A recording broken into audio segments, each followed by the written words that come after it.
ఇక్కడ మార్నింగ్ లేవగానే చుట్టూతో చూస్తే ఎంత ప్రశాంతంగా ఉంది అంటే,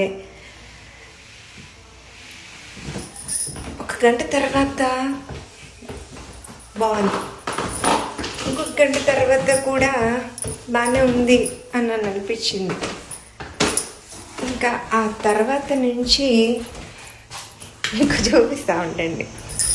ఆ తర్వాత నుంచి ఒక్క నిమిషం చూపిస్తూ ఉండండి. చూసారు కదా, ఒక్క మనిషి చూద్దామన్నా లేడు.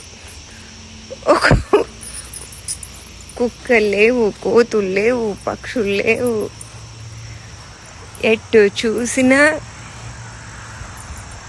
అసలు కొంచెం పిలిచినా పలికే నాదుడు లేడు.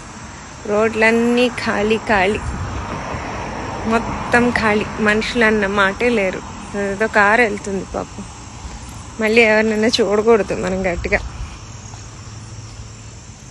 చూసారు కదా, అతి ప్రశాంతత ఎంత భయంకరంగా ఉంటుందంటే,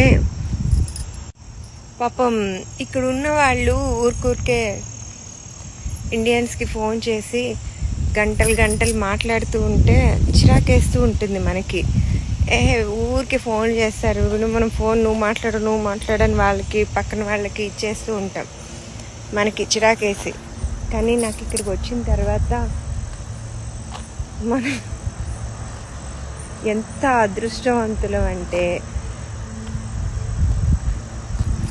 మన దేశం చక్కగా ఒక పెళ్ళిళ్ళు ఎలా ఉంటుంది, హడావుడిగా సందడిగా వచ్చేవాళ్ళు వెళ్ళేవాళ్ళు, సౌండ్లు, సరదాలు, జోకులు, కొట్టుకోటాలు, తిట్టుకోటాలు, అన్నీ అంటే ఇంకా అంత సందడిగా అది అయిపోయిన తర్వాత మనకి. కానీ ఇక్కడ ఎలా ఉంది తెలుసా, అనకూడదు కానీ మనిషి పోతే నిశ్శబ్దం ఉంటుంది, సైలెన్స్.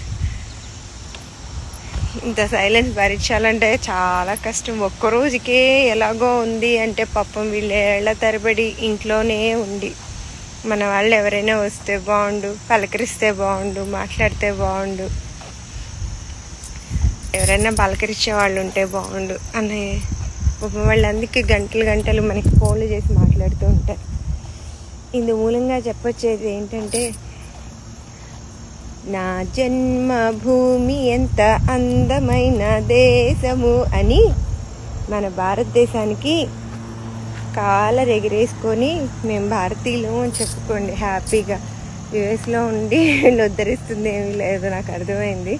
కాకపోతే మన ముందు పోస్ట్ కొడుతున్నారు అంతే, ఇక మించి ఏం లేదు. మనం చాలా చాలా హ్యాపీగా ఉన్నాం మన దేశంలో. యాక్చువల్గా ఆ డీజే సౌండ్లు, ఆ సౌండ్లు బేసిక్గా నాకు సౌండ్ ఇరిటేషన్ ఉంది. నాకు చాలా చిరాకు అనిపించింది. వచ్చిన వెంటనే బాబాలే ఉంది అనిపించింది. కానీ ఇక్కడ మనం ఉండలేమని కూడా అనిపించింది. చాలామంది భారతీయులు ఇక్కడుండి బాగున్నా అనుకుంటున్నారు, కానీ ఇండియా వచ్చేటప్పుడు వాళ్ళ కళ్ళలో ఆనందం ఎందుకు ఆ రేంజ్లో ఉంటుంది అనేది ఇప్పటికైనా అర్థమైందా?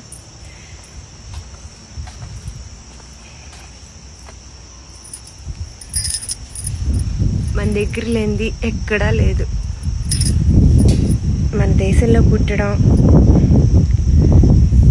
మనం భారతీయులుగా ఉండడం, నిజంగా మనం ఎన్నో జన్మల పూజలు చేసుకుంటే ఆ పుణ్యం వల్లే పుట్టాం.